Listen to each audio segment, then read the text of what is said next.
how online retailing actually takes place. Now, of course, there's a lot of aspects of retailing that are the same whether you're online or offline. Yeah, a lot of aspects. But there are some aspects that are particularly attuned to really sort of web-based activity and in particular mobile activity as well, you know, and the idea of how you create sort of mobile online retailing environments. Okay, one of the things we're going to talk about is this idea of product-based and customer-based marketing strategies. So sometimes when you're marketing stuff to people, you think about it in terms of the products you sell, right? So you say, okay, we sell one of these, one of these, one of these, and one of these. So we'll put them in these categories, and this is how we'll sell them. That's a product-based approach. So if you look at things like a building suppliers, they will have a product-based approach. So they say, all the fence stuff is here, all the garden stuff is here, all the roofing stuff is here, all the brickwork is here. Yeah, it's about the product. It's not about the customer.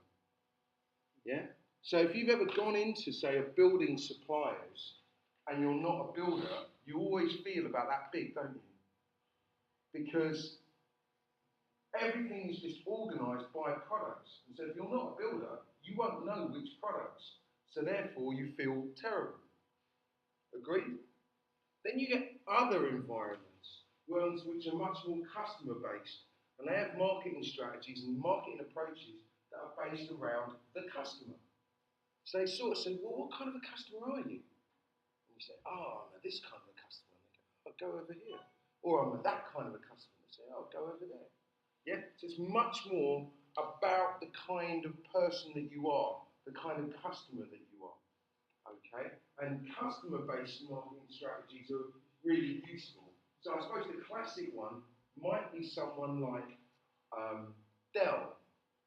So if you go onto a Dell website to buy a computer, the first thing it says is, hey, what kind of a person are you? Are you at home? Are you in business? Or are you a power user? And then it says, oh, you're at home. Do you use computers often? Or do you use them a little? Do you see what I mean? And then it comes up with a solution based upon that. Has anyone heard of a new online website called motors.co.uk? Well, motors.co.uk, if you look it up, it's a new way to buy a car, but it's completely customer based and customer focused. Okay? And by that I mean,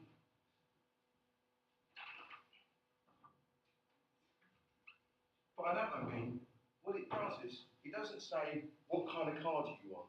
Do you want a Ford? Or do you want a Rover? Or do you want a Jag? It says, how many children do you want to carry? Where are you going to drive often? You know, do you like, you know, do you want to spend a lot of money on petrol or a little money on petrol? Do you understand what I mean? And then it comes up with recommendations of which car to buy. Yeah? So it's a customer-based approach. So we're going to look at that. We're going to look at this idea of segmenting markets. Now, we might be familiar with the overall approach of segmenting a market in terms of age or colour or amount of money that somebody earns. But there are much more subtle ways to segment a market on the basis of behaviours that people exhibit. Okay, or on the basis of behaviours that people work with. Now, I'll give you an example in terms of politics, right? The selling of a political party. Now, years ago in England, we used to think that the amount of money you earned determined who you voted for. So if you were middle class or upper class, you voted Conservative. If you were working class or lower class, you voted Labour. But then there was these weird people from the Labour Party who were poor and working class, but aspired to be upper class, and so they voted Tory as well, even though they didn't have the money to fit in with it. That's the way we segmented our political system. For a long time, that's what people understood it to be. Then, you know, when Margaret Thatcher came in, you lot were most probably not even born. Margaret Thatcher came in 1979. Who here was born in 1979?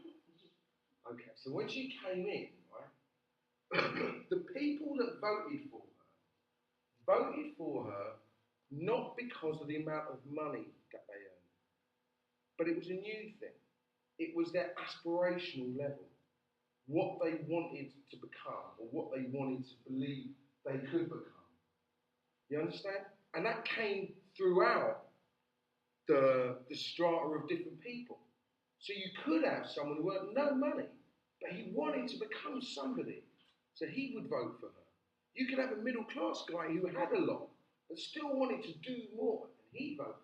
You could have an upper class guy who believed that the way that he became where he was through striving, and he'd vote for her. Do you see what I mean? So it was a type of person, an aspirational way of thinking that got them to vote for her, not how much money that they were earning. Do you see what? Yeah? And that is how, that's like an alternative way of segmenting the market. We want to look at the customer relationship characteristics, the relationship that we have with things. And the relationship that we have with things is kind of completely irrational. It's completely irrational. We always think it's very rational, but it's completely irrational. Okay? So a few years ago in England, people were walking around with flip-flops that said Brazil. You ever seen those flip-flops? And they say Brazil. Why were people walking around London with those flip-flops? Anyone know? That's why. Because people subconsciously wanted to be seen as world people. Brazilian flip-flops. Do you see what I'm saying? Yeah? So it's an irrational thought. You're in London. There's concrete pavements. You don't need flip-flops. But that's not the point. And what I'm saying is that we have weird relationships with things. Yeah? And we need to understand the relationship cycle. Another thing we want to then know is about how to advertise on the web. And I think that's all we'll get through today, but we'll see.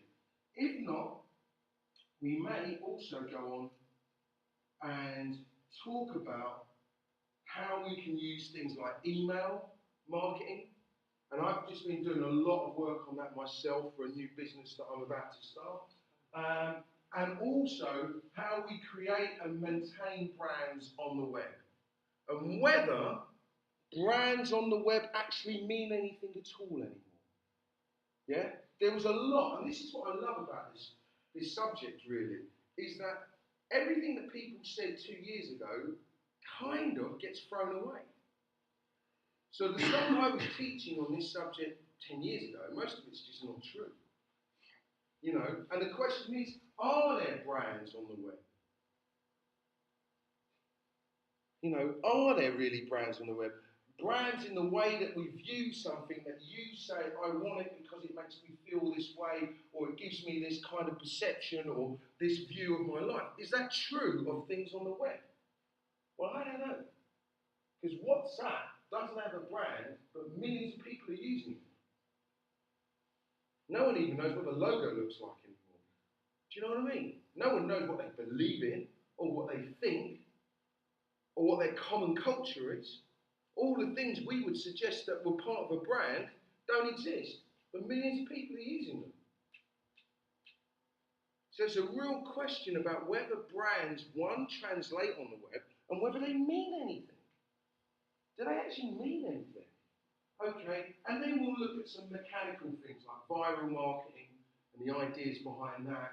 And, you know, it's really interesting because, like, viral marketing used to be something that people saw as clever, right? You saw a great bit clip or a clever bit of video and it had a bit of advertising stuck on the end. Now, they all smell like they've been done by an ad agency.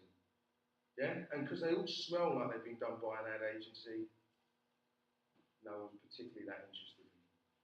Yeah? So these are interesting things that sit there. Now, whenever you talk about marketing, and marketing strategies, selling stuff, marketing strategies, Historically, people have always gone back to a framework. And you remember we did some frameworks at the beginning, yeah? And I said that frameworks are really useful ways of thinking, right? So, if nothing else, they're a great way of just hanging some ideas.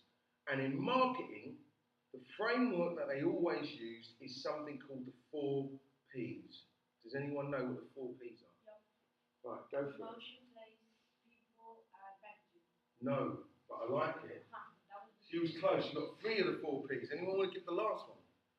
Promotion, place, no, price. Okay. So now, when you look at these elements, we always combine them. So they are promotion, place, price, and the product itself. Okay?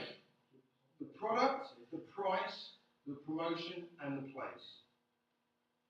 And what we talk about is this idea of mixing them together. So I'm looking at this bottle of Diet Coke. It's got 4 elements to it. It's got a price, yeah? And something determines what the price of this is. Could they sell this at £3 a bottle? No? What happened if they sold it at 20 pence a bottle? Would people buy it if it was 20p a bottle? Do you reckon? Stick your hand up if you reckon people would buy this at 20p a bottle. I reckon their sales would go through the floor. No one would buy it. You want to be seen to be drinking a 20 pence drink? On the tube, me looking down, I've got a £1 drink, you've got 20p drink. Peasant like you. Do you see what happens? No, but if it's still Coca-Cola. Yeah, it's Coke, but it's the cheap one. Yeah, but the brand. Yeah, the brand is cheap, nasty version. But if you put that price your product, like your brand is going down. Yeah, your brand's going down. 3 months, everyone's drinking Pepsi. Everyone's going, what? You want me to buy a drink for 20p? What? Oh, you mean do it for a little while, like a promotion? Yeah. Interesting. Maybe if you did it as a promotion, people might buy it. But believe me, if Coke brought out a drink that was 20 pence, none of you would buy it. You'd all buy the pound Coke. You don't want to be sitting on the tube looking like a peasant while everyone else is drinking pound drinks and you're drinking 20 pence drink. Do you see what I'm saying?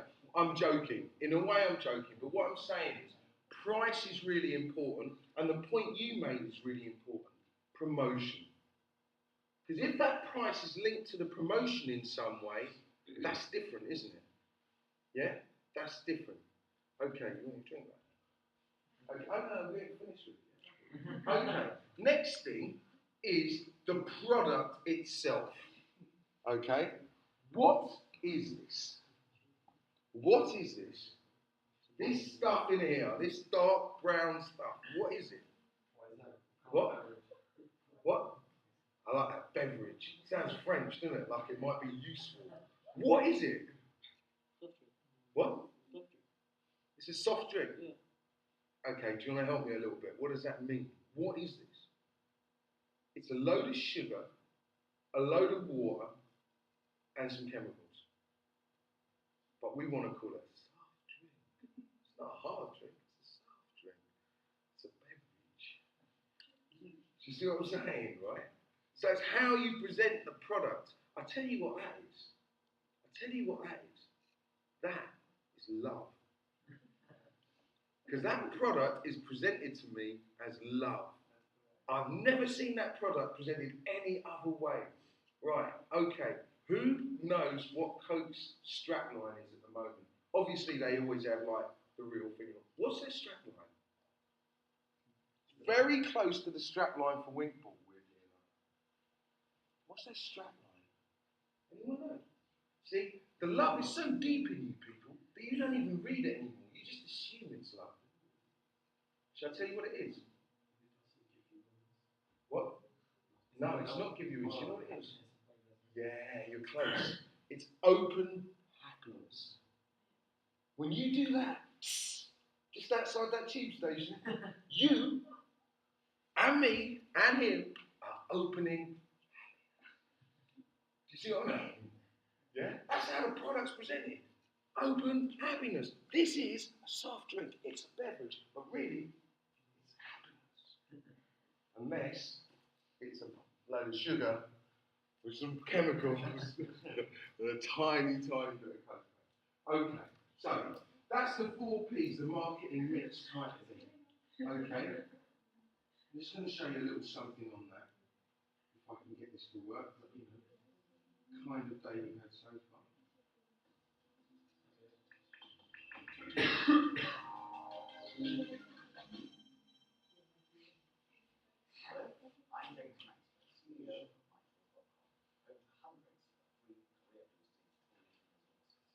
And I'm Amy Carlson from Mindful. What is marketing? A common definition is putting the right product in the right place, at the right price, at the right time. Sounds simple, right? Well, not always. There are so many things that you need to consider when you're marketing a product or service. And if you get just one element wrong, it can spell disaster for your marketing campaign. This is where the 4 P's of marketing are useful. The P's stand for product, place, price, and promotion. You use the approach by answering some of the key questions in each of these areas. Put simply, this helps you to kickstart your market planning and helps you ensure that you haven't overlooked anything important before you begin marketing your product. To show you how effective the 4 Ps can be, let's imagine that we want to market a new lamp. The lamp is special because it mimics the warmth and the light quality of the sun. We'd start by asking key questions about the first P on the product itself. One important question is, what do our customers want from this lamp? That answer could be that they want warm and natural light, especially on dark winter days. You could also ask how it differs from competing products. Our lamp is of higher quality than other lamps on the market and looks closer to the natural light of the sun. So let's look at the next P, which is place. Where would buyers look for this lamp?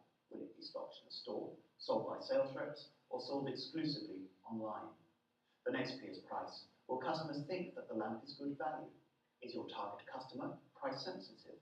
How will the price of your lamp compare with the other lamps on the market? The last P is promotion.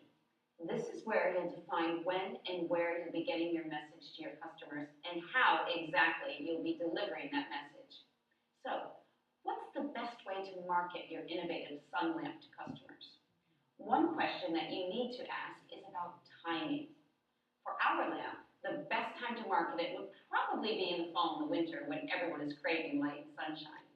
As we mentioned before, there are so many questions that fall under each of the 4 P elements. So the tool really helps you define what you want to say and how you want to say it to your customers. Overall, the 4 Ps is a useful starting point for building a marketing campaign. You can find out more about the 4 Ps and the questions to ask. Okay, so we get the idea, yeah? It's a framework, we hang things on, okay? Where do we sell this stuff in terms of place? Where do we sell it? Everywhere. Do we sell this in posh restaurants? No. Yeah. Do we sell this in tube stations? Do we sell this in big department stores? We sell this everywhere. Why? Because we want happiness everywhere. Yeah? Okay, let's move on. Right. Okay. So, you know, the kinds of things that we talk about, yeah? The quality, the design, the features, the branding, the packaging, the customer perception, yeah? What Coke's most famous strapline was the real thing. That was what it was Coke, the real thing. Put it in Google, you'll see loads of ads for Coca-Cola, the real thing. Because the perception was there was lots of other colas coming out. Ours was the real thing. Yeah? Do you see what I'm saying? Okay. If it's 20 pence a drink, it will be perceived as what? The cheap and nasty version. Not the real thing. The real thing's a pound. Then we talk about promotion, advertising, public relations, personal selling. How do you get this stuff to people? Yeah? How do you actually get this stuff to people? So, if you take something like McDonald's, how do they promote McDonald's? What do they do? How do they get poor little children aged 4 to demand from their mums and dads to go into a McDonald's? Happy Meal. What? The Happy Meal. Yeah, what do they do with a Happy Meal? How do they make the Happy Meal? They do the last The toys. draw animation. And Yes, absolutely, yeah. So they take the last successful other piece of happiness, which was Frozen, yeah, and they make the Frozen Happy Meal, yeah. And next month they're going to make the Brazilian Happy Meal because we're going to go to the World Cup. So you need a burger that looks a little bit like a football. Do you know what I mean? Or a bun that looks like a football. Do you understand? So they go and they create a relationship, an online communication to do that. Place, you know, where do they sell McDonald's? Do they sell it everywhere? There's always a McDonald's in every district. There's a McDonald's in every district, right? But if I go to Mayfair in central London, I won't find McDonald's. There are certain things that make a McDonald's work. The main thing is the M. The M's powerful, isn't it? It's like a magnet. I drive down the Old Kent Road and I can feel my car. It goes like that. I don't go in there anymore. I'm clean now, right? I used to. Now I go to special meetings. I don't go to McDonald's anymore. But my car used to go, and the addiction took me back. Yeah? Where do they put it? They put it in places where you stop for a very small amount of time and want to fill up.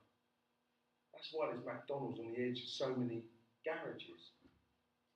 They put them on high streets. So when you're tired of shopping, you go and sit down in the McDonald's, get the Happy Meal from Frozen, and it's all done. Yeah? So there's lots. Do they put them in schools? They're not allowed to put them in schools. Not yet. But we're working on it. And of course, the price. Now, here's the question. Is McDonald's cheap? Is it cheap? I don't think McDonald's is cheap at all. You can go into Nando's, right, and get chicken and chips for what, I don't know, £7. You could go into Sainsbury's and buy a nice mince and some pasta and some onions, and you could cook a really nice spaghetti for like £7. Or you could buy a burger and some cheap chips. And a lot of that stuff, but a cheaper version.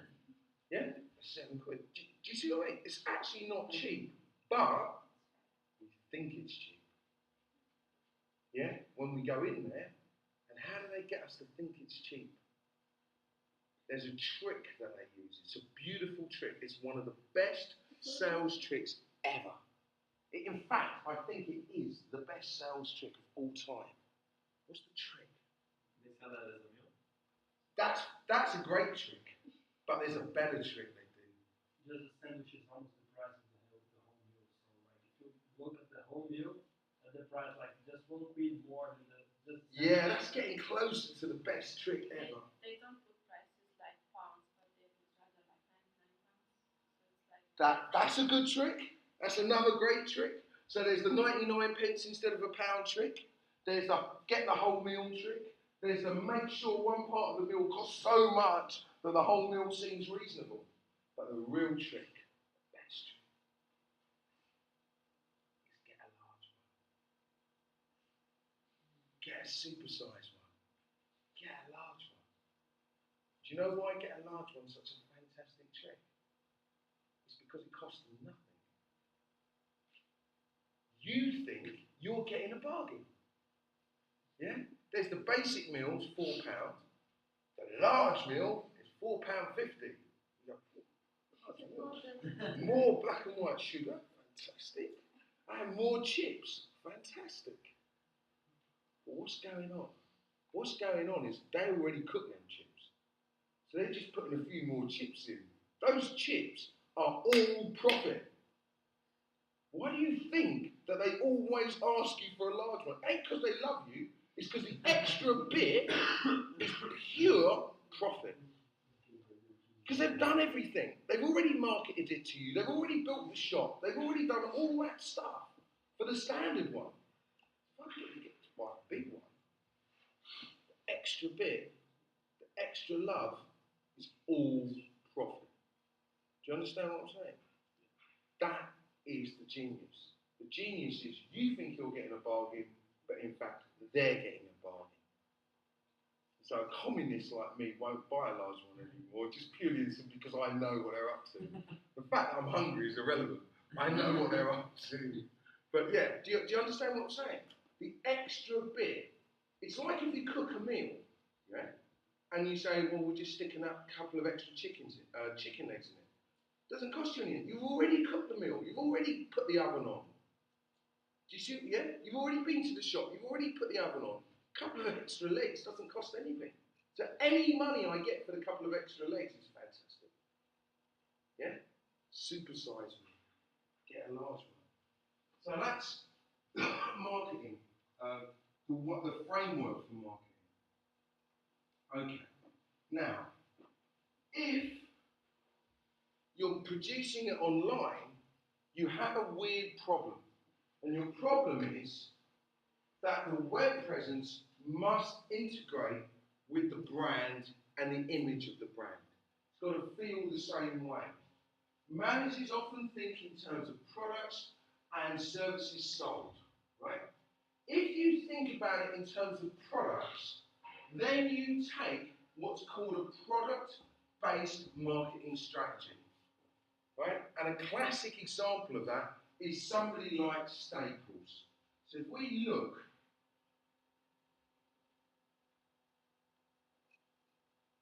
at that, what does that website say? It says two things. One, we don't care about design very much. But two, we have products. Yeah? We don't care who you are, we just know that you want to see all our products. And then there are subsections for our products. Agreed? It's a product-based approach. If you don't know what you're looking for, don't come here. You need to know what you're looking for because what we're putting in are all the products. It's a product-based approach. But by showing all of the other products, that show that's up for advertisement in that sort of way. So although you might arrive at the website thinking that you only need one thing, the fact that they're showing all of the products on one page might be encourage you to get more, yeah, of course. You want a degree of browsing, but who here's been to IKEA? You know, I always talk about IKEA. You been to IKEA? You like it? Not really. No? What's it make you feel like when you go in there? Swedish. Anyone else been to IKEA? Yeah. Who else has been to IKEA? You been? Yeah. What's it make you feel like? I think it's graceful. What does it make you feel like? I didn't ask you what you thought of it. I asked you what does it make you feel like? If you're walking home, someone else's home. Right. So you don't see loads of products, do you? You just see loads of homes. Areas to sit about, and kitchens that look like real kitchens with cups on the side, and yeah? And beds with cushions on, and one of these days soon, they're going to have people in them. You're going to go in there, and there's just these people that are employed to sit on sofas. So shit, man, if I had a girl like that, with a sofa like that, it's all over. If my husband, having men with very little on, doing the cleaning and ironing, or, fantastic, in kitchens, you buy the kitchen, you get the man, fantastic, it's going to be good. I'm going to get him, you're going to get, we're ready. What I'm saying is, it's not product-based, is it? It's something else. It's customer-based. There's the cheap kitchen, the little kitchen, the big kitchen, the grand kitchen. Not the 7461 door handle, the 921 door handle, and the 212 door handle.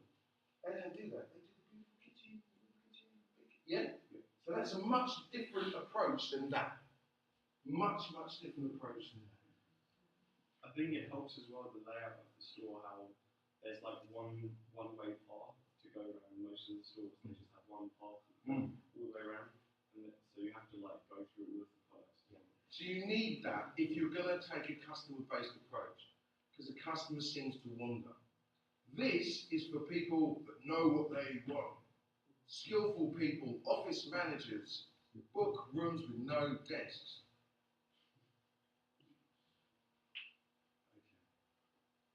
Okay. Right. So, sometimes you get websites that you personalize, okay, that meet the various needs of different types of users, okay? Or they're websites that are segmented in some way for different types of users. Now, most of the time this is done very badly, right? But it's something that people believe in as a bit of a holy grail, which is the idea that you segment a website into different sections to identify different customer groups. Yeah? One of the examples that I would suggest requires improving, and we are doing some work on it, is the Goldsmiths webpage. Who here ever uses the Goldsmiths website? Not the internal site, the main site. Not the computing department site, the college site. Would you use it for? When we are coming from the city here, using the website to know about the university. Perfect. Okay, excellent. Anyone else? Same thing? Same thing. And did you find it good? Useful? Yeah? No? Bits of it? Not bits? I mean, when I looked at it last night, right, it's meant to segment the world into who are you? Are you a current student? Are you an alumni student? Are you an international student? Are you the press? Are you a working professional? Are you a college or school? And then take you off into a part of the website that is specific for you. Do you see what I mean? So to take you off into a part of the website that is specific for you. It doesn't do it amazingly well, but that's the idea. It will improve. Okay. Now, so when we think about it, communications media selection is often done to carry the message of the brand. Okay? In the physical world, we use the building and the floor space design. That tells you about the brand, doesn't it? Yeah. Now, the posher shops, the really posh shops, if you go to like New Bond Street, yeah, and you go into like really posh shops, what do you see when you walk in a really posh shop? Yeah, well, no, what's the first thing you see? This was a really, let's say this place was a really, really posh shop. What do we need? Really posh. We need something else first. Yeah, we definitely need the furniture. We need something else. Tell you what we need. We need him in a suit standing at the door.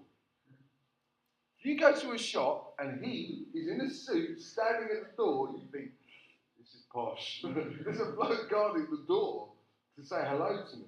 Yeah? Agreed? The second thing you need is some bloke or some woman behind a desk on her own looking really miserable. She looks really miserable, like she don't care who you are. You're clearly not rich enough to come near. This shop's posh. Do you see what I mean? You come up to the shop, you go in the shop and they go, hello sir, how can I help you? They do this to everyone. Yeah? So what I'm saying is the floor space design, the building, what it looks like, all of these things set the brand, the tone for the store, yeah, for the retailing. Online, we have different problems. Particularly, we have no physical presence. So we've got to set the tone with the website. the way the website looks, we've got to set the tone with. Yeah? A lot of the time, customer contact is through the images and the media and the footage that people show on the website. Yeah? So you'll know if they're a good website or a cool website because of the view and the image that's shown with the site. Yeah? Whether it's happening or not. Okay?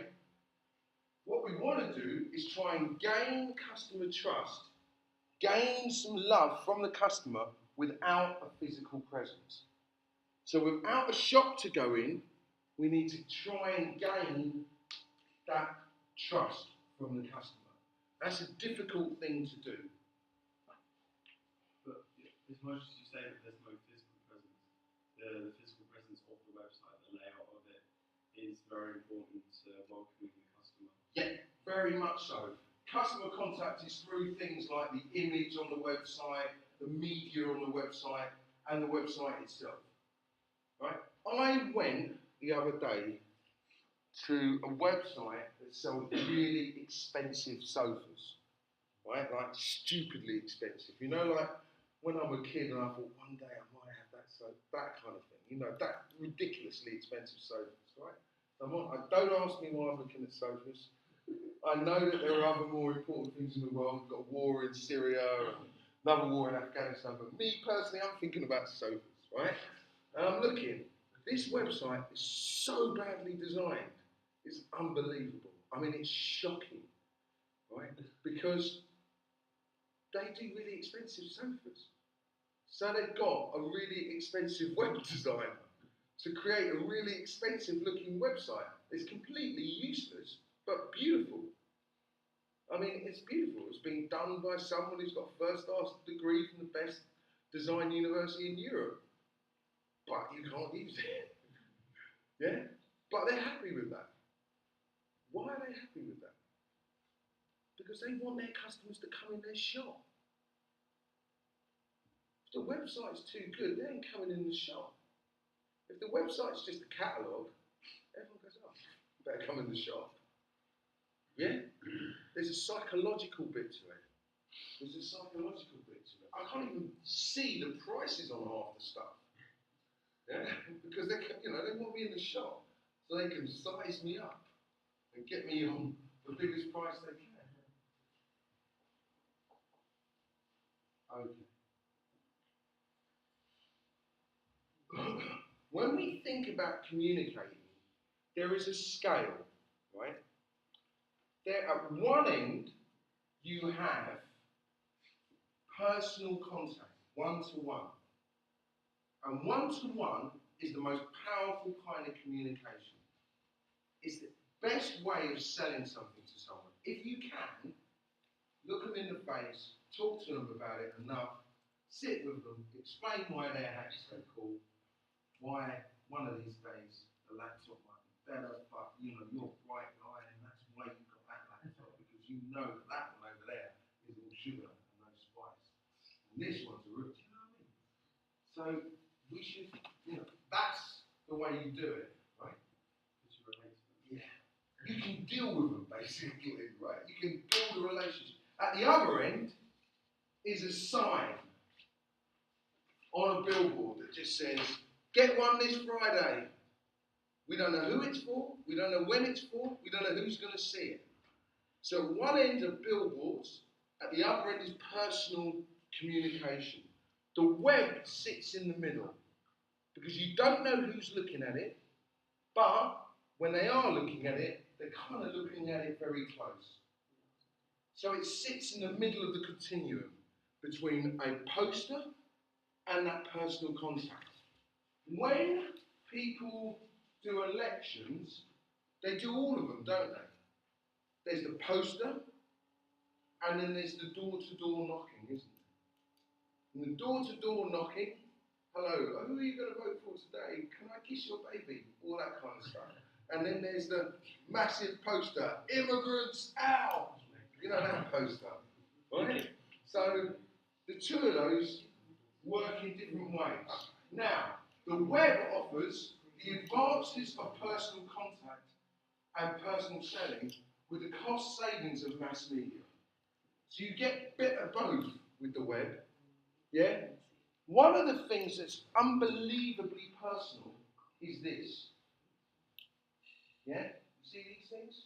Look, there's 3 grown adults. How old are you? How old are you? How old are you? 31? 21? 20? 61 years of age, right? There's 3 men. I'm going to ask you a question. Have you seen 3 men hold anything as tight as the way they're holding their phones? Have a look. Do you know what I mean? This is quite concerning, right? Look at them, right? Look at these guys, right? So if I can put an advert on that, things are happening, aren't they? Right? That's pretty personal. Look at them. They're all sitting there on their hands, holding it. If I can get an ad down there, I'm in charge. So mobile personal advertising, in those 3 guys' case, is going to be pretty damn personal. Agreed? Yeah? So can you see, because in that thing are all their personal photos, all their personal numbers. That is a really personal device. If I can advertise on that really personal device, I'm in the game. So, the web and online allows me to get that personal contact to sit in his lap. Fantastic, got my brand in his lap. But at the same time, with the mass cost savings of mass media. Yeah? So it's great from that point of view. Okay? The problem is with mass media, it offers the lowest cost levels, yeah? If I stick a poster up, I will get a zillion people to look at the poster. Yeah? If I put a poster up in New Cross that says, "Love James," everyone that goes to the station in New Cross is going to read the poster. The problem is I don't know who the people are that are going to read it. I don't know if they know who James is. But what I do know is they'll read it. Do you see what I mean? So posters have a lower layer of trust, but they're spread over many people. Many people will get to see the poster that says, "Love James." Yeah? Why do you think political parties like posters? They're supposed to be for everyone. Yeah, that's right. They don't care who sees it. They want everyone to see it. Yeah? So they're perfect for it. Absolutely perfect for it. Okay.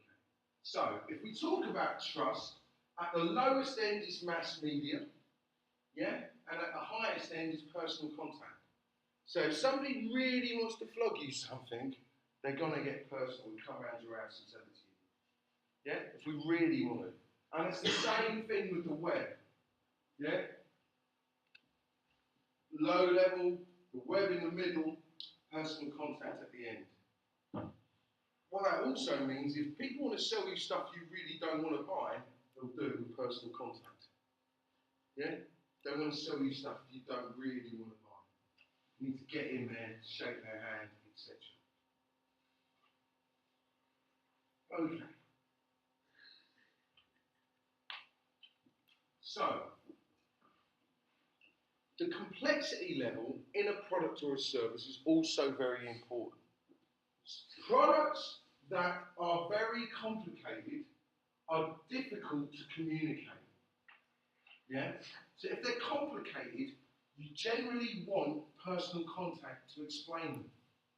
So that's why if you walk in an Apple shop, can you just go up and pick up an iPhone and take it to the counter to buy it? How weird is that? It's a shop and I can't even go in there and pick up a product and go and buy it. Have you ever noticed that? There's not even a counter. There's no counter. You're not even allowed to buy it. What you can do is you can come in and be charmed. Yeah? Some child will come up to you and go, "Hi, how are you?" And you go, "I'm all right. Are you having a good day? Hey, can I help you? Have you got one of these?" "No, I haven't got one of those." "What would you like?" "Well, I think I'd like a computer." "Come round here." Touch them, feel them. Don't worry about him. You sit over there. I'll be back in 25 minutes. 25, yeah? And you get, like, played with, don't you? Right? But you can't actually buy anything. And at the end of it, he says, so do you want it? I'm thinking, do I want it? Yeah, I'll have it. Because I've been with you half an hour. I better have it. Because if I have to come back here again, it's going to kill me. Go and get it. And he goes, I'll go get it for you. Now, because he's going to go and get it for you, you're having it. It doesn't matter what he's bringing back, you're having it.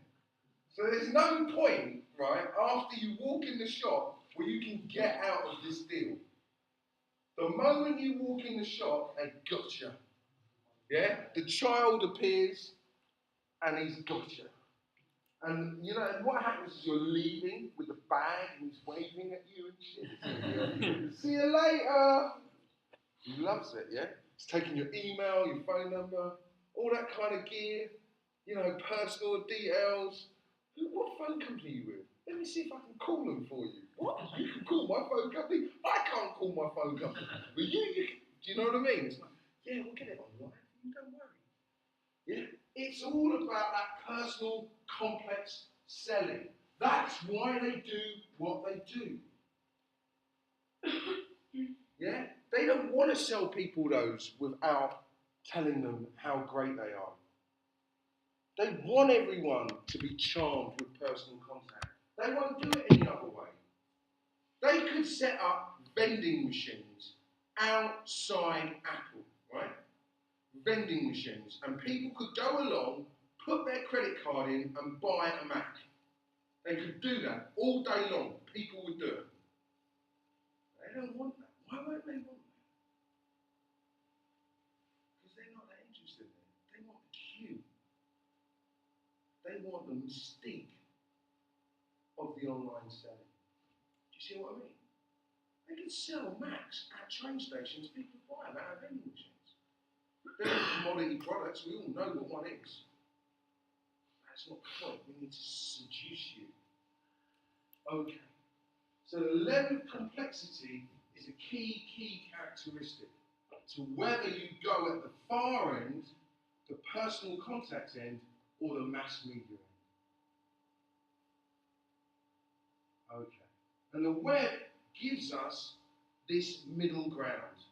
Yeah, so where the web is sitting is in between mass media and personal contact. Sometimes they do mass media online. Most people hate it. It's called banner advertising. Yeah? I went on a website this morning, they got a new kind of banner, and it kind of made it hurt, really, because I thought, why didn't I think up that banner? And what happens is a video ad in the news article. And then when it finishes, it closes and hides. So you just get the news article. Anyone seen that? It's very cool. New ad. New sort of way of showing extra content. Very cool. What's less cool is the advertising I'm getting on YouTube. Because the advertising I'm getting on YouTube now is recommending stuff for me to watch. It's not good, is it? So, because I ordered some clip, it's recommending videos about that clip now. Yeah? So it's on me. It's true that the user is normally going to be in an active state. So we're going to be like actively trying to do something when we're doing this. Okay. Now, there are other sort of things where people wrap in advertising around stuff that doesn't look like advertising. Okay? And one of the classic ways of doing that is web blogs. Okay? And these are kind of seen as people's thoughts or posts about a thing. My time in London by Brazilian student number 422. Right? Okay? But actually, it's a bit of advertising. Right? So if I was Adidas, right? No, Nike, obviously. So, like swearing and stuff, right? I'm Nike, right? Okay, I'm Nike, and it's the World Cup, right? Okay, it's the World Cup, Nike, and I want to do an advertising campaign, and it's called a Brazilian in London, right? Brilliant campaign. I'm going to use YouTube, and I'm going to use YouTube. I know you're not Brazilian, but you're going there now. YouTube, right? So it's the four of you, right? What I'm going to do is I'm going to have you go out and have great fun in London and post up pictures and blogs and Instagram posts of great stuff you're doing in London, wearing Nike trainers and Nike t-shirts. Do you know what I mean? So really, you're at a nightclub, really enjoying yourself. You're at Arsenal watching, you know, the football match. You're at school in the college. But actually, when we look at the really cool pictures, there's the brand. Yeah? Just slowly underpinned it. So someone reading the blog thinks they're reading a blog about coming to London to study and what London's like. When really what they're doing is they're watching an advertising campaign. Yeah? And that is what people are using blogs for a lot. Yes? James, is that legal? Yeah. Because an advert, because I saw in the news one time, you know, people on YouTube, they review games, they review gadgets and stuff like that, and then they reviewed favorably like this game, but they never really said it's an advert. The game company was paying them to give a favorable review of the game, but everyone thought it was his opinion. Obviously, he gave yeah. It's a very, very good question. Basically, you take it on a case-by-case basis, right? So, you get a footballer, right? I don't know, and he's wearing that top. It's a picture of Williams, Brazilian, yeah? He's got a great team, man. It's going to be amazing. He's not even in the squad. Yeah, he's quite black though, isn't he? He's going to struggle getting the first team, but, you know. William, right? He's wearing that top. He's got the big old swoosh on. Is he wearing the top because he likes it? Or is he wearing the top because of the big old swoosh? So he's advertising for Nike, right? But I think I'm getting a conversation with William. Do you see what I'm saying? So what sometimes we do is we merge the two. And we don't make the ad or the conversation with William about the Nike. We just make it a conversation with William, but in the back of our minds, he was wearing a Nike top. And so there's a blended thing that goes on there. You know, when someone does a tweet and they say, "Great, just had a meal at Nando's, it was amazing." You know, I was speaking to somebody at the weekend, right, who's a musician. And he was telling me that a musician he knew got 2 years free food in a fast food restaurant for mentioning it in a song. The fast food company said, if you mention us in one of your songs, we'll give you 2 years free worth of food. So if you mention it in your rap about our restaurant, because every time everyone's going to be playing your record, and they're going to hear us mentioned in it. And then they're going to come in and buy our chicken and chips. Yeah? So that's the thing. How close do you get? Okay. Moving on. Now, there is another area, okay, which is this idea of market segmentation. Now, market segmentation is about creating segments that you can market to. So it's about slicing up the world into smaller parts that you can target market to. Yeah? So those segments are normally on the base of a defined demographic. Okay? So, in the old days they used to say, right, poor people, rich people, black people, white people, red people, green people. Or they used to say, people with degrees and people without degrees. Just split the market up, yeah? Women, men, old, young, that kind of stuff. Split the market up. Today it's much more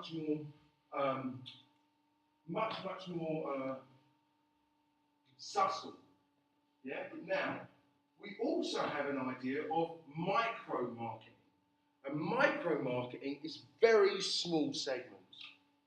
Now, the great thing with things like websites is they allow us to attack and create very, very small segments. Now, in the physical world, it's difficult to do segmenting. It's very difficult to do market segmenting in the real world. Because you have a physical shop, and if you have a physical shop, it's very difficult to have one part for the poor people, one part for the rich people, one part for the middle people. It's difficult. Some big stores do it.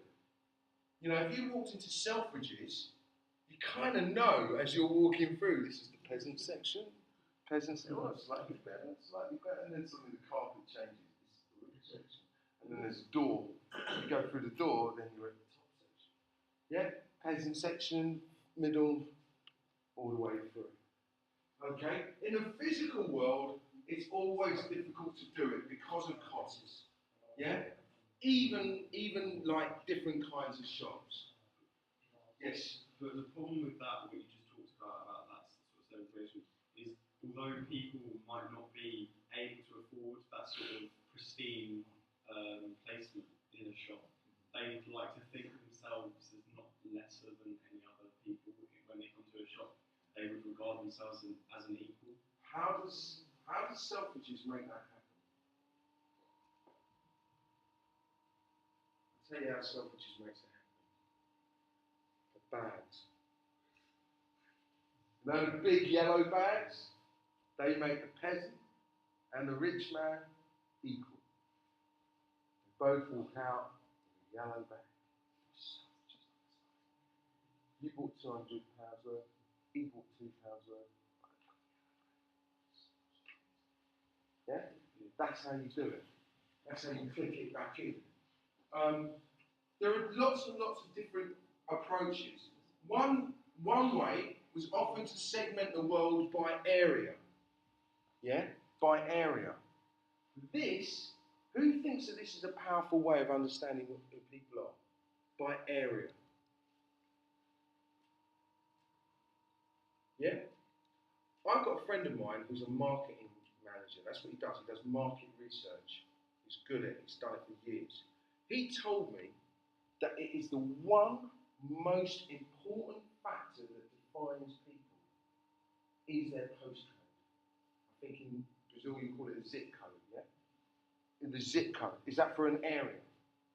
Yeah? And the zip code or postcode, he said, is the most important thing about knowing somebody. If you know their postcode, you can tell everything about them. Who thinks that's true? It's pretty true, isn't it? Because you do things that are very similar to the people that live around you. You have aspirations similar to the people that live around you. Yeah? Regardless of their colour, regardless of their wealth, if they live around you, they all try and do a similar kind of thing. Breaks down in London because we have the very rich and the very poor very close. So sometimes they share the postcode, but generally the postcode is a very powerful thing. Really powerful tool for understanding. Demographics, you know, age, and then psychological segmentation. The way people think. Remember when I was talking about Margaret Thatcher and looking for aspirational people? Those people that believed in individualisation. They believed that the world was for them and their family alone, and that there was, in quotes, no society. It was all about you. And it was all about you. But you and you are not together. Yeah? You and you are separate, and you are separate, and I'm separate, and we're all individual autonomous machines doing our thing. But one thing that actually did make sure of is that although there was a great sense of individualism, that it was for the greater good of the country. Britain. Yeah. And the world. Yeah. Yeah, well that's questionable.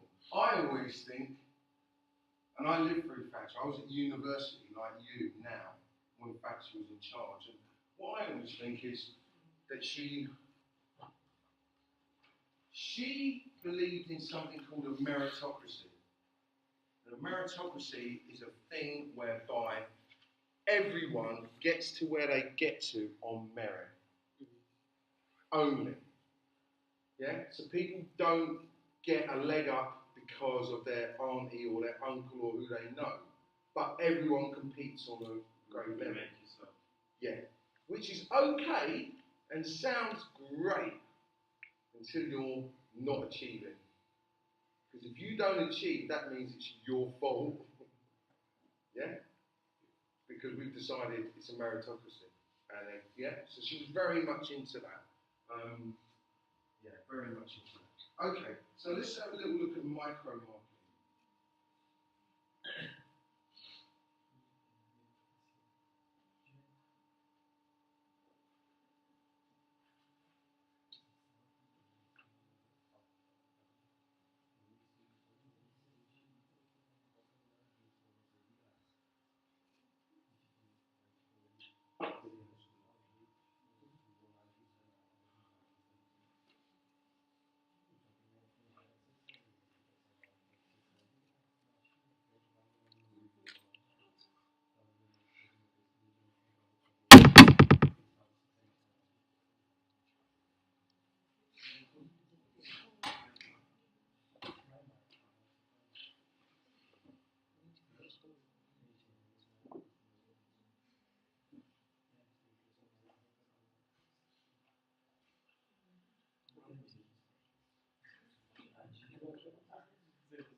It's true though.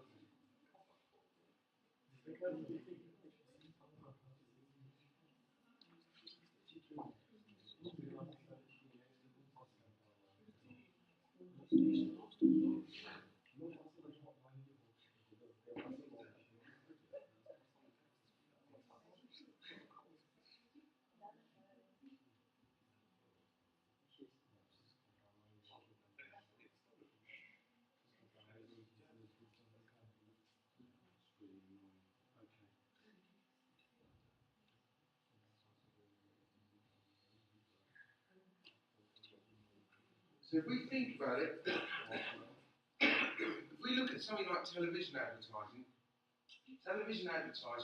use all three of these approaches, right?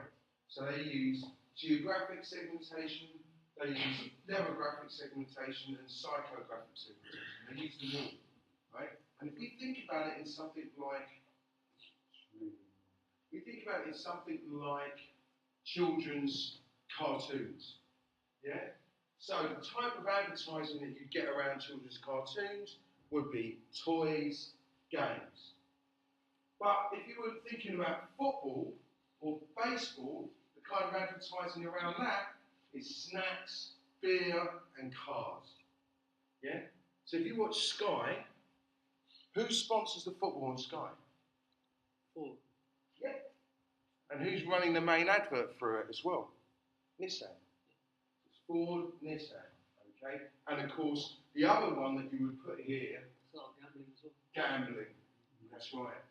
Masses of gambling around sport, yeah? And just the feeling of sport. Gambling, yeah, just money. Okay? If you're watching documentaries and films, you know, okay, here's a weird one. You see this one? Daytime dramas. So daytime dramas, what kind of things? Well, household, laundry goods, pet food, yeah? Stuff that one isn't high profit, but two is the kind of thing you do if you've got to go out shopping. And if you're at home during the day, you're most probably the person responsible for the shopping. Payday loans as well. Yeah? I quite like, if you watch late night telly on a Sunday, yeah, if you watch the telly on a Sunday night, late night, what kinds of things do they advertise? No. What do they advertise on a Sunday night, late night? Think about it. It's Sunday night, it's 10 o'clock at night. You should be going to bed. You've got work tomorrow. What do they advertise to you? Advertise sleeping pills. It's ridiculous. They advertise sleeping pills in the morning because you're tired because you didn't sleep. So I need to tell you about sleeping pills. Not at night when you should be going to bed. What do they advertise? I don't know, mattresses? No, mattresses, come on. Just general over adult products like alcohol. Adult products? It's Sunday night. Friday night we'll advertise beer. What do they advertise on a Sunday night? Who's up at 10 o'clock on a Sunday night? Parents that have had enough of their children all weekend. So what do they want to know? They want to know about holidays. Yeah? They want to sit there at 10 o'clock at night thinking, darling, we should go on one of them. Yeah, I know, I'm knackered. I've had a nightmare this week. The other thing is food to put in the kids' lunch boxes. Yeah? Stuff to keep those kids that have driven you mad all weekend quiet for next week. You watch and see. If you do it on a Sunday night, you just watch. It's all stuff around what are we going to do to make next week better than last week. Bit like that story arc. Remember what I said, yeah? So you start off and we're knackered. We can't get back here again. What do we need to do? We need to go on holiday. We need to buy those special things to put in their lunchbox. We need to. That's what it gives them every time. It's kind of adult, but it's purely about those children. That's what it's about. Anyway, not about it. Okay. Market segmentation is brilliant online because you can build lots and lots of different websites. It's very easy to do that. So you can build websites for each small section of this marketing that you want to do, or this segment that you want to talk to. Okay, so if you look at something like, I don't know, Juicy Couture, that's all young, fashion-conscious kind of people, right? And then if you look at Talbot, it's more established, serious pods. In a shop, you've got floor space, you've got a particular message that must go out via the shop. Online, just build another website. Do you see what I mean? So online, you can build lots and lots of different websites for lots and lots of different sort of emotions and feelings. So if you are Coke, you can build the Diet Coke website, you can build the Zero Coke website, you can build the Coke Plus website, do you know what I mean? You can have half a dozen of these things, it doesn't really matter. Okay? You don't have those space limitations, those physical space limitations. Now, if we're talking about one-to-one marketing, we're talking about trying to match a product's offerings to the needs of an individual person. Okay? So we're talking about trying to get products that are specific to a general individual person. So like Dell's a good example of that. So they sort of say, it's for your home, or it's for your work. And then they say, are you a power user? Or are you an irregular user? So that you can narrow it down to a particular person and give them what they want. Now, because the web is so flexible, we can do this. We can target specific customers in different ways at different times. Yeah? In different ways at different times. What I believe the next thing will be is not just different ways at different times, but in different places. Because at the moment, advertising, you have to go to it. But really, you want advertising that comes to you. And that will be a massive difference. In the next, if you're sitting where I am in 20 years' time, advertising will come to people. People won't go to it. it will be pushed to them. It will come to people. Okay? And the way that it will come to people is because it will know where you are. Yeah? And at the moment, people like Apple and Microsoft, they're spending all day working out where you are. Google Glass. Anyone heard of Google Glass? What's Google Glass? What's Google Glass? Come on, somebody help me out. Some people like It's like a computer in your glasses. Agreed? Yeah. Why do they want it in your glasses? Why don't they put it on your desk like all the other computers? so you can wear it. Let it carry around. So you can carry it around. Why would you want to carry it around? There's one on your desk. Because if I carry it around, I know where you are. And I can show you adverts for where you are. Do you see what I mean?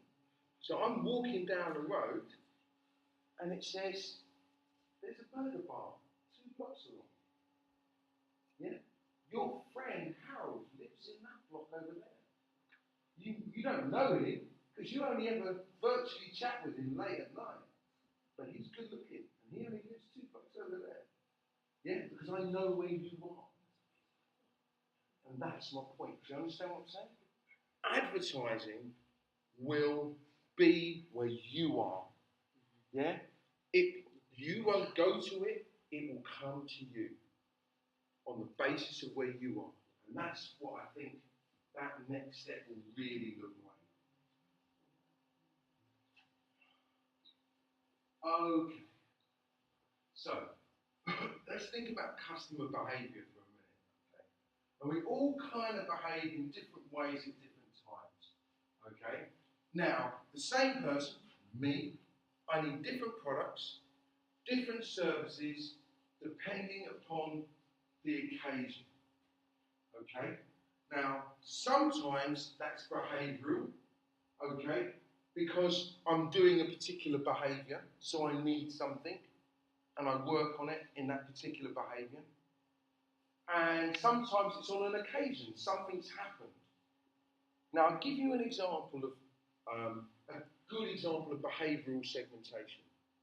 When I go into a garage, my brain goes into a state which says, I need to pick something up in this shop.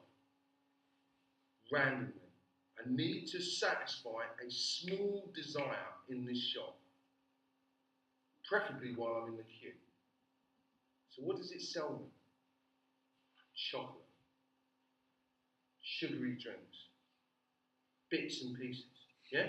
So I'm standing in the queue to go to the garage. Anywhere in the world, I get in that zone.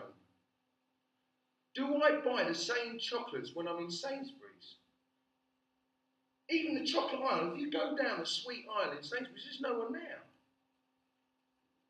Because your mind's not in that state. They have loads of stuff at the front as well. Yeah, but they have that because they suddenly recreate the garage scenario, the queue, and need to solve something there. To be honest, if you look, the thing you solve there is a slightly different thing. You solve the magazine craving, you solve the insurance craving, not really the chocolate craving. Chocolate craving is all about driving, it's hard work, I'm tired, let me have something now. Do you see what I mean? Yeah. So it's a behaviour that we click into when we're in a garage. Go in a garage. Who drives? Who drives here? Okay, if you go in a garage, that feeling when you get in it, it's bizarre. The mind just goes, maybe I need to buy a magazine. It's like, why do I need a magazine? Yeah, because I've got loads of magazines. Look, over there. Oh, I need chocolate. I need something. There's a guy in the queue, there's a queue, and I've got to the front. Should buy something. So you end up buying something, don't you? Loads of just junk. But you don't do that when you are in a supermarket. You buy different junk. In a supermarket, you buy bargains. Yeah? 2 for 1. Exercise. Buy 2, get 1 free. That's what you get. Why does buy 2, get 1 free work for the company that's selling it? You Why does it work for them? Remember? You can sell more of this one. Yeah. Do you remember what I said about the supersize me? Yeah? Getting the big burger because it costs them nothing for the extra one. It's the same as the product. In the manufacturing process, they can make zillions of them. So if they can get you to like buy two, and we'll give you the third one, we still make a profit. Yeah? It's not because they love you.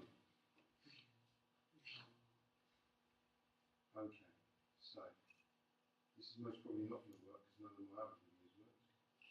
No, it doesn't work. That's so annoying. Can you just go use the internet? You know what? I might try.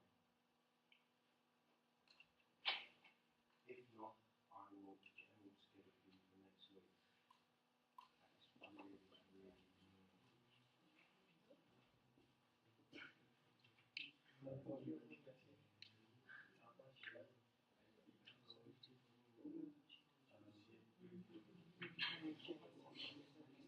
What do you get?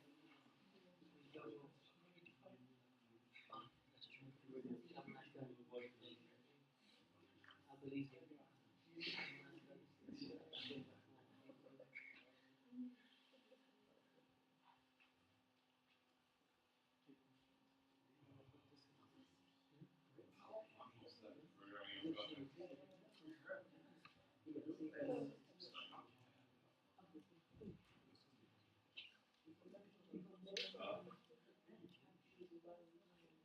Yeah. 13.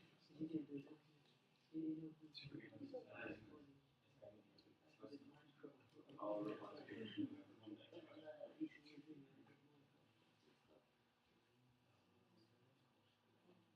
He watches a lot of football stuff on YouTube.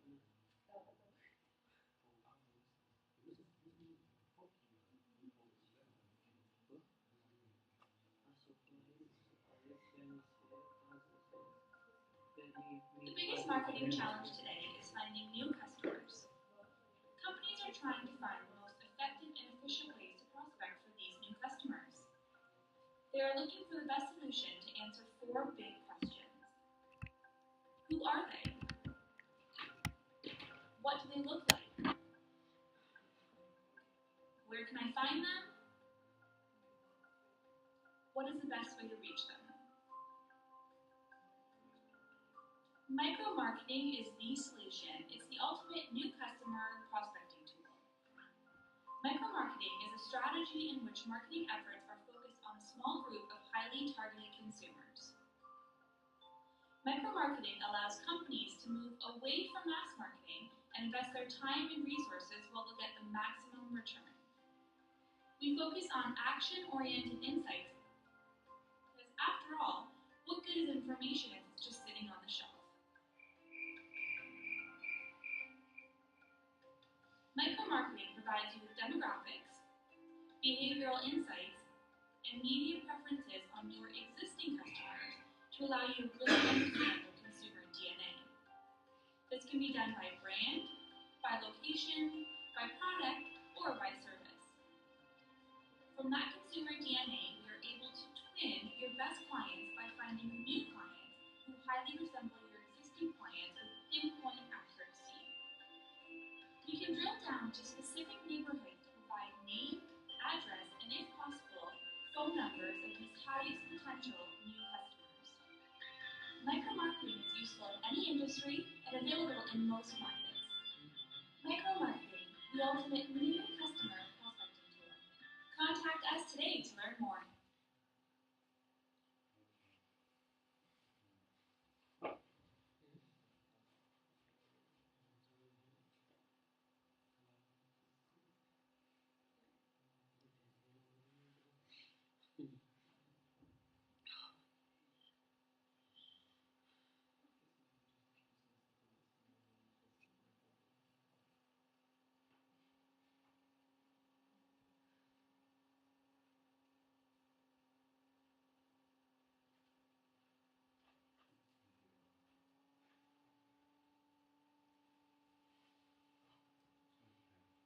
So, what do you think about the idea of segmenting a little bit further.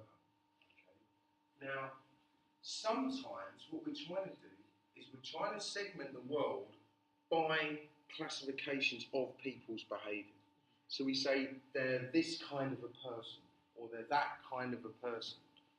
Okay, they are a browser, or they're a shopper, or they're a, or they're a buyer.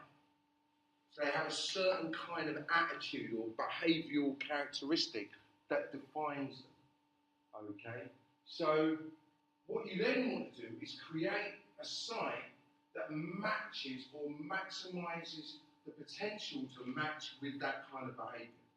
So, if I said that there were these three kinds of person who go online to buy stuff, there were people that browse, people that buy stuff very impulsively, and people that shop around for the best bargains.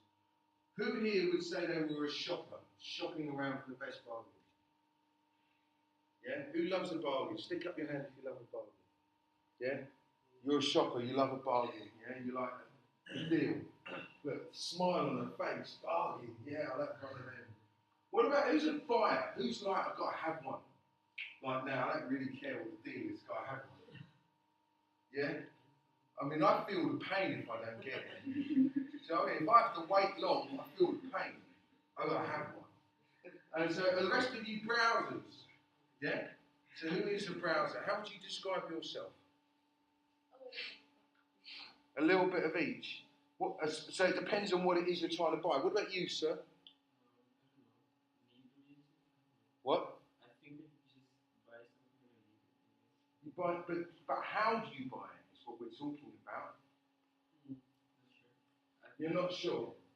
Okay. What was those trainers? How long you had those trainers, sir? How long? You had these trainers for 2 years. They're beautiful, man. Shit. You float. You had your trainers for 2 years. How did you get them? In Paraguay. I didn't ask you where. How? I mean, if you've been to Paraguay, in Paraguay is a way. I mean, it's a very particular way of buying stuff. It's, I don't know, I cannot explain if you I'm interested. I'm interested. We're all interested. It's tax free. Right. But no, what I said was, how did you buy it? Did you go into a shop? Yeah, I was in a shop that sells pretty much everything. It's kind of a department store. It's a department store. Okay. Why did you buy them ones and not some others? I thought they were pretty. Pretty, right? What about the price? I looked at the price after After the pretty. So you're most probably down at this end. You're sort of a buyer. Yeah? Pretty things take consideration to know that they're pretty and that's not. Agree? If you're a buyer like me, you just want one. If you're a shopper, get the cheapest one, isn't it? Like these two. Yeah? So different types of person. Okay. But it can be a shopper like a guy that wants the pretty one but he waits for a promotion as well. Yeah. So you might do the browsing for a while and then wait for the kill. Yeah? Amazon have a way to give people like me that need it now the kill. What's the kill on Amazon? For people like me. It's a thing. The next 3 shipping. That's nice, that's good. I'd like same day delivery in truth. If I'm honest, right? Next day's kind of okay, but same day, but they do something else. One click. Yeah? None of this. 2 clicks. None of this, do you know me? Do you like me? Are you sure? Just it's just all over. Yeah? The pain is receiving. Yeah? 1 click.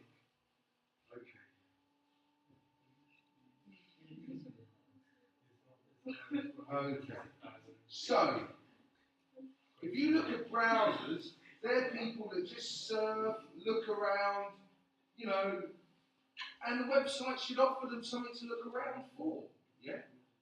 Website should be pretty, it should be simple to use, and it should have some nice trigger words, ways of getting me to think that it's a good idea to get involved. Good trigger words. You know, explanations, love that. So if I'm browsing all around, I want to know about it. One of the great things is, of course, to read reviews. Yeah? So if I'm browsing around and there's somebody underneath and they say, this is amazing, this is the best one you've ever seen, I've had such a good experience with it, I'm like, I don't even know this guy. If he says it's good, I need one of these, yeah? Or somebody, and what's even better than a good review? A bad. Yeah? Because if you read a bad review, that's it. I ain't going to that hotel. Jesus said that the rooms are dirty. I'm not going there ever. It's a killer. You know that website? What's that website called? TripAdvisor. You ever read that? That can kill a business in about 5 minutes. Yeah? Because you want to be like the people that are writing the reviews. And if they're writing that there's a bad review, you're like, whoa, okay, there, not risking it. He said that there were fleas. I'm not risking it. We don't know who said. We don't know who he is. But he said it. So, explanations, instructions, that kind of thing. Buyers, like me, ready to make a purchase straight away. I need fixing. Get me to the stuff as quickly as possible. Yeah? I don't want all the noise. I need the victory. Yeah? So, the shopping cart, keep track of selected items, automate the purchasing process down to one click. And the primary goal is to get me to buy the thing as quickly as possible. Very important. If you take too long, I might change my mind and go and buy something else. And you wouldn't want that to happen now, would you? So, very quick. Yes? One thing that I noticed, I was looking for a hotel on booking.com, Yeah. and they have like a pop-up, that says, oh, there's 2 more people looking for this. Oh! And it's like, oh my god. I'm going to have one. There's only 2, yeah, that's a winner. Yeah, they started doing it on eBay as well. Yeah. There are 700 people looking at this every hour. An hour? I've only looked at it once. There's other people sitting around. I bet they're with their wives and their husbands. Better buy it. Better click the buy now button. Yeah, that's the one. It's the same thing, isn't it? There are 4 people looking at this hotel room. 1 room has gone every half an hour. Those kind of things. I better book that. You know, yeah, I like it. You've got to feed off people's illnesses. If you want to sell stuff to them, paranoia, jealousy, envy, you've got to feed off that stuff. You've got to make that stuff work for you. Yeah? Okay. So, shoppers, they're motivated to buy, but they're looking for more information before they purchase it. They want to know they're getting a good deal. If they're not getting a good deal, they don't want to do it. You know, it's all about, my mum hated deals. I said, Mum, that's cheap. Cheap? Why would I want that? I come all the way from Africa, now you want me to have cheap? No way. Yeah? No way. But I've got friends that are obsessed with cheap. You know, it's so cheap, they have to tell everyone that they got a bargain. You know what I mean? They're obsessed with it. Okay? And they use comparison tools, product review tools, you know. Oh man, it's like, okay, this is the way it is. Near my house, there's a butcher's, right? And this butcher's has its own farm, right? It's got its own farm, and so its food is like straight from the farm to the butcher's, right? These butchers are old school English butchers. They're like professionals. They don't muck around and they hammer it out all day long. But that means that there's no fancy packaging, there's no fancy wrapping, there's no fancy chat. There's, what do you want? Bum, bum, bum, bum, bum, bum. There you go, right? So there's a massive queue of people outside this place all the time. Massive queue, all the time. If we went there now, we got a little goldsmith bus and went there, Loads of people outside this gap, right? But they're poor people because they want a bargain. And they don't go in a posh shop to get their meat. The meat's good meat. It comes directly from the farm. It's fantastic food. But the people that go to buy it are people that aren't going to go to a posh shop and get all the wrapping to buy it. Do you see what I mean? And so if you stand in the queue, you know you're getting great meat at a great bargain, but you also know you're standing in a queue of poor people. Do you understand what I'm saying? So it's a strange thing. But some comparison sites and comparisons work well and motivate people to buy stuff. But others don't. And it depends upon the individual on what their thinking is in terms of shopping, and buying stuff, what their thinking is. Okay?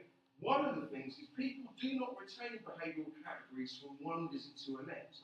So depending upon what they're trying to buy, depends upon how they behave about it.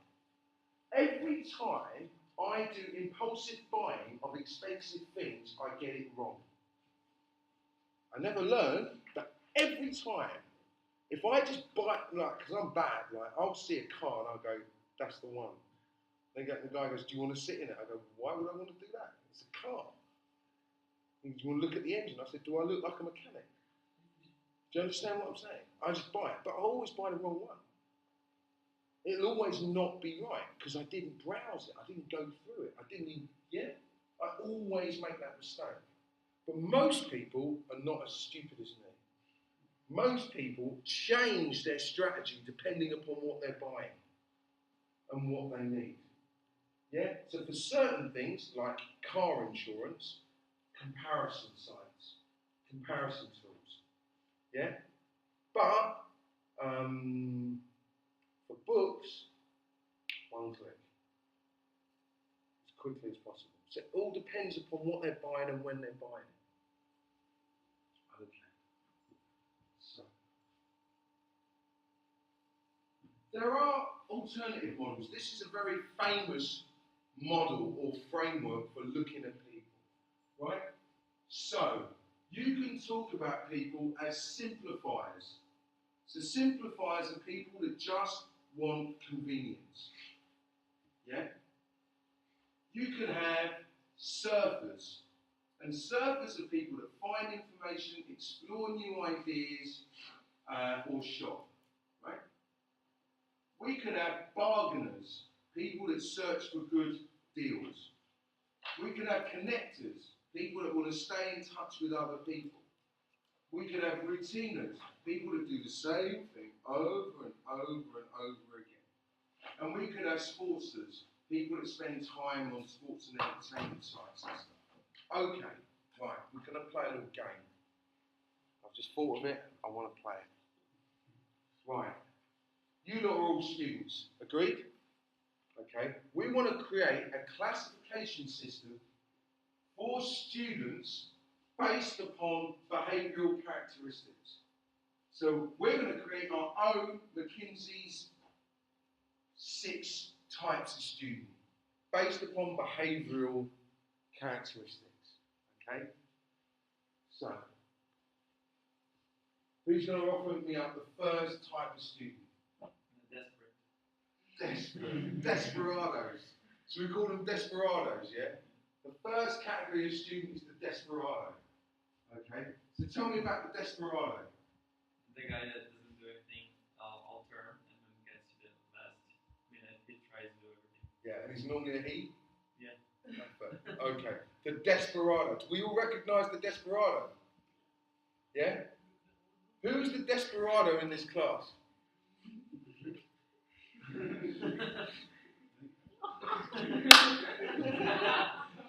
How you doing? You good? You're the desperado, aren't you? This is don't be his friend. If you're his friend, that last week of terms would be hell for you. The desperado. Yeah? Desperado. Are you a desperado? Sometimes, this morning, Half 9, you desperate, desperately late. Desperado, desperado. Alright, give me the next one. Cheapskate. Cheapskate. No, there's no students at cheapskates. All students have got no money. Come on, what's the next one? The genius. Genius. Yeah. So we've got desperado and we've got the genius. Yeah. It's a bit gracious, the genius, isn't it? So we could call him as the top dog. No. Or do you like the genius? Because genius is sort of different from a top dog. Genius is someone that understands it without effort. Yeah? Because I think you need to give him a better name. What name should we give the person that understands it without effort? They don't look like they swear. Easy going. Yeah. What do you call that person? Keep your heart. We've got the desperado. I think we should call this person, the cruiser. Yeah, they just cruise through the course, man. There's the cruiser. That's the cruiser, isn't it? I don't know any other. Yeah, I don't even know his name, but that is the fucking cruiser. Look at the feet, man. That's the cruiser, right? That's the cruiser. He's just like, why is this guy telling me shit I know? I mean, obviously people buy stuff in different ways. Why is he telling me? I knew this stuff even before I awoke this morning. The cruiser. Yeah? So we've got the desperado, we've got the cruiser, we've got The work harder. the work harder, the bee, the busy bee. Yeah? And they ain't fantastic, but they're going to do it. Right? They're going to get there. They're going to chip that away. They're going to get there. Right? Who's the busy bee? Busy bee.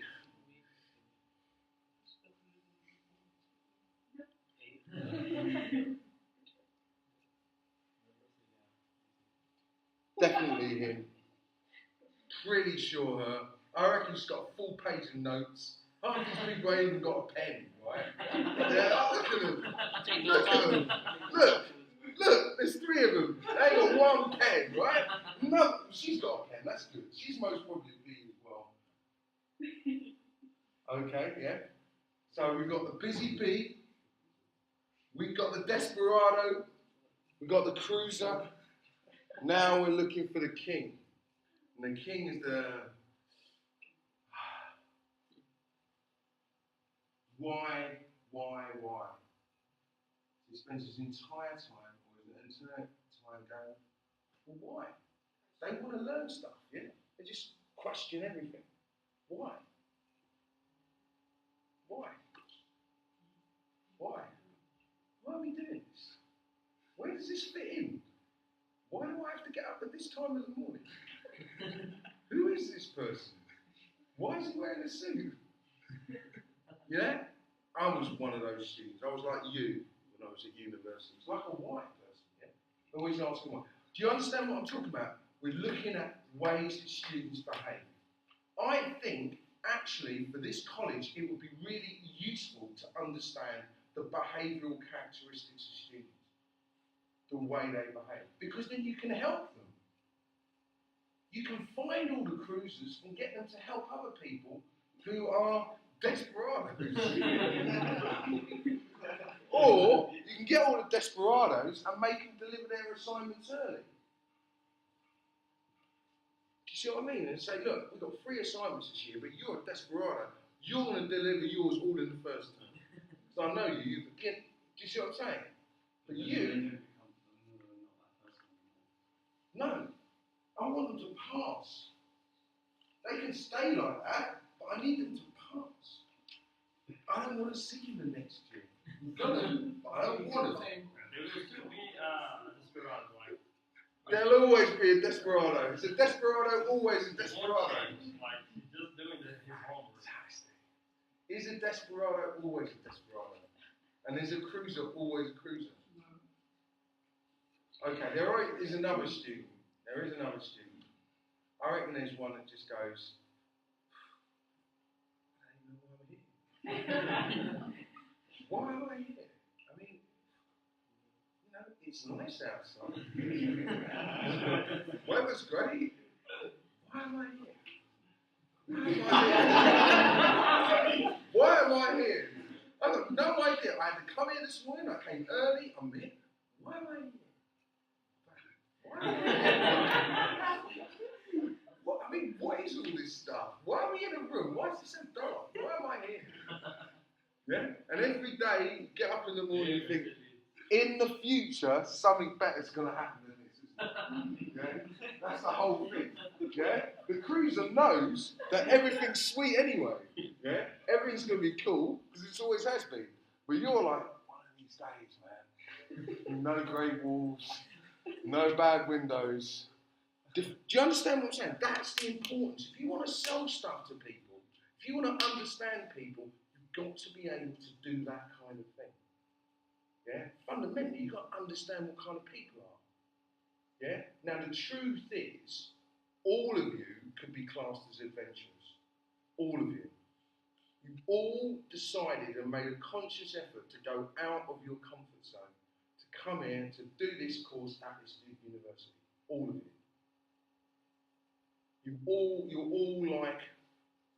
You're a particular type of people. You're all adventurous people. Not one of you, maybe him, not one of you is not going to be a success. Because you're all willing to take a risk. He's taken a risk to come here and do this course. She's taken a risk to do computing instead of 25 other courses that most other women on your area that you know did. Yeah, everyone else has gone and done safe stuff. And you've just gone and done computing. Yeah? Agreed? It's a risk, isn't it? Yeah? You've come a long way from wherever you're from. You've come a long way from wherever. Do you understand what I mean? So you kind of fall into, remember when we talked about Margaret Thatcher and we talked about her notion of, you know, individual success and stuff? You kind of all fall into that. You're not doing the safe thing. You're doing the risky thing. But what would be the safe thing? The safe thing for you would have been to go to a university near your town that all your friends knew was the best university, yeah? To do the course you knew you would be best at, right? And then go and work for the company that your friends think is the best company. But you want to go and work somewhere else in the world. Do you understand what I mean? All your friends are going to forget about you. Because you're in Germany, or you're in London, or you're in New York. Everyone's going to forget about you in the town. But you don't care. Other people do. The people that are interested in the safe stuff, they do care about that. Yeah? They do the low-risk strategy. But you guys don't. That's why you're here. That's why you're doing this course. Most people that come to Goldsmiths don't. If there was a reason why people come to Goldsmiths over other universities, it's look at the place.